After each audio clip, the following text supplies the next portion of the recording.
Today I will be showing you how to do the Blip Up. First thing I want you to do is go down in the description, download the resource pack labeled for housing only, and that will have this red wolf with blue line on it and this chest with blue dots on it.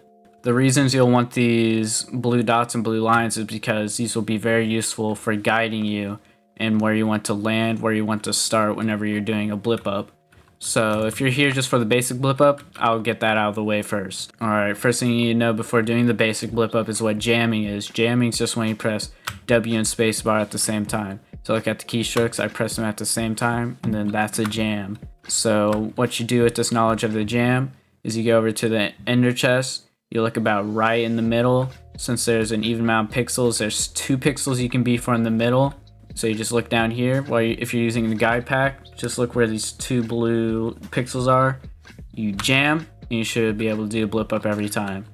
In the description down below, I will also be linking another resource pack that has just the blue dots on the chest over here, which is useful for when you're doing other housings and you don't want your red wool texture to be completely taken up by the default red wool with just a blue line on it. It looks very bad if it's placed multiple times throughout a housing. Another basic version of the Blip Up is the Soul Sand Blip Up. I don't have any blue lines on it, but as you can see, I'm looking about right in the middle. I just jam and I should be able to blip up on top of it every time. Now I've showed you 2 different forms of the Blip Up. I'll also be showing some different types of designs you can do with a Blip Up. So right here, you have a gap after you first do the blip. So you just look straight down, have your crosshair between the 2 pixels, jam, then as soon as you hit the wool, you start sprinting. As you can see in my housing, I have multiple different Blip Ups you can try.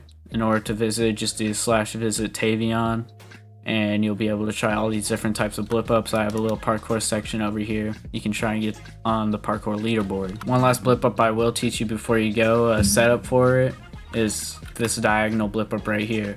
What you want to do is get to the corner of the block, look straight down, be looking about a 45-degree angle. You want to walk all the way up until you're about right here. You're looking down about right here. You're not completely over this corner pixel right here. Move a little bit back. You want to make sure that you're sprinting while doing this jam. You have to sprint while doing this jam. It will not work if you don't sprint.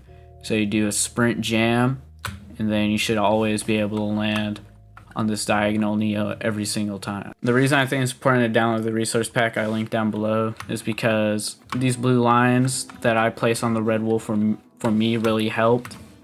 I found it way easier to actually land Blip Ups that weren't just the normal basic Blip Up.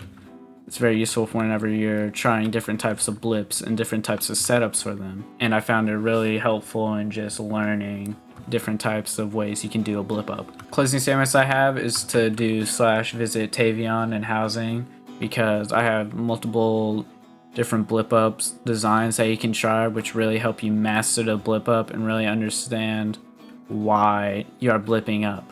And after you feel like you have mastered the Blip Up, you can come over, do this parkour, and really test your skills. These are my closing statements. Join my housing to learn the Blip Up, join my housing to see different types of Blip Up designs, and I hope I left other housing creators add more than just the basic Blip Up to their house.